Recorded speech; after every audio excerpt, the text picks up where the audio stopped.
All right, hopefully you had some success with this exercise. One quick thing that I want to mention here is that the intent was that you should be making multiple console log statement calls. So we are not assembling one string and then escaping it with like a new line character at the end.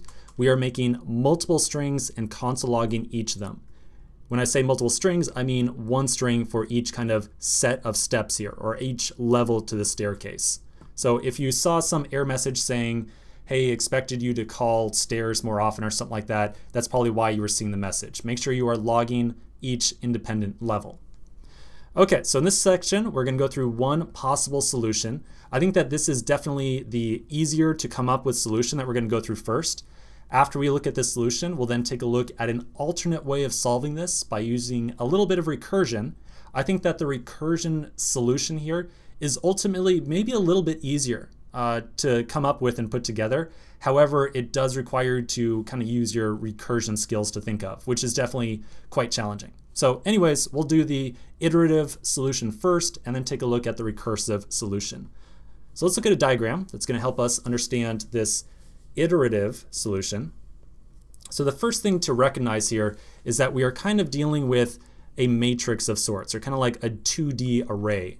We're not really working with arrays here. We're always working with strings. That's what we are assembling. But it's helpful to just kind of think of it in terms of like indices. It's going to make it a lot easier to come up with the actual solution. So here's the idea. First, we want to recognize that we're going to have some number of rows that we want to iterate through. So this would be row 1 right here, and then row 2 and row 3.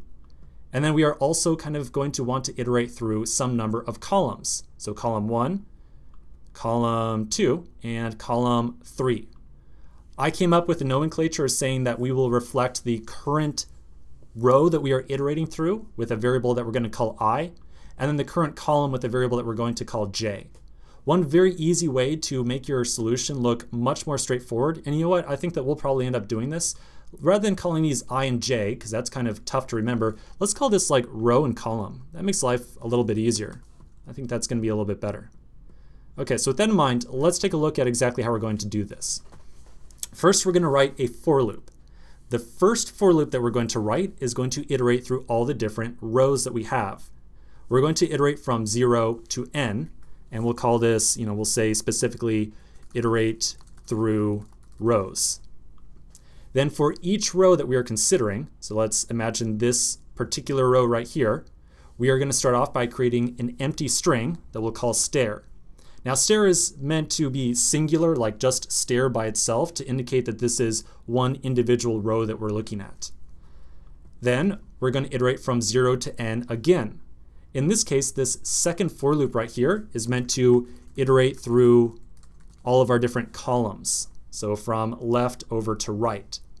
Then inside this inner loop, we'll say if the current column that we are looking at is equal to or less than the current row, we want to add a pound.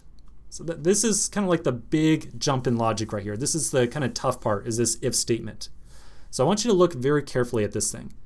Right here, we have column 0, then column 1, column 2. Let's add a little bit of numbers on here just to make that a little bit easier. Let's do a copy. So we'll say C0, meaning column 0. I'll put that right here. And then we'll put row 0 right there. And then I'll just do two others with this nomenclature. We'll put R1 right here.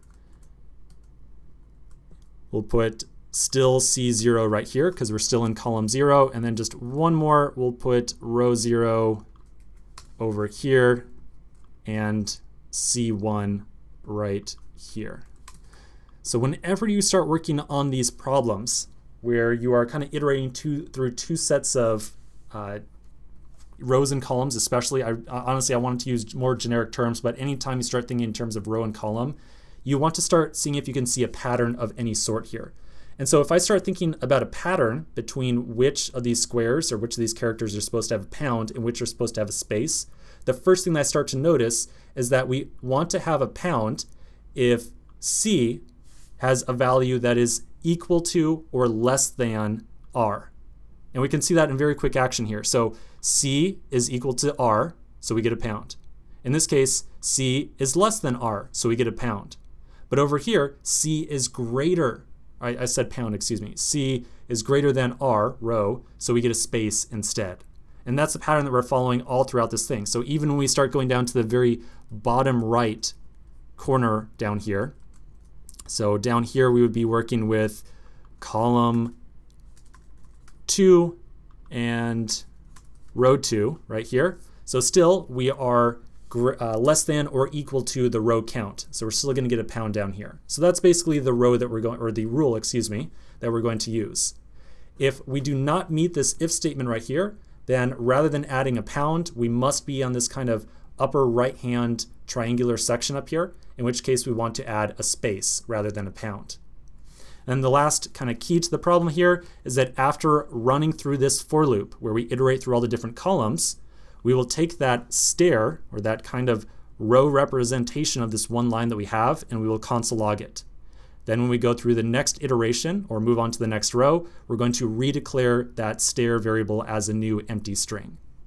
So that's pretty much the solution. Again, this is just one possible solution. There's definitely more than one way of doing this, but I think that this is a relatively straightforward way of doing it. So let's take a quick break right now. We'll continue in the next section, and we'll put together the implementation for this solution.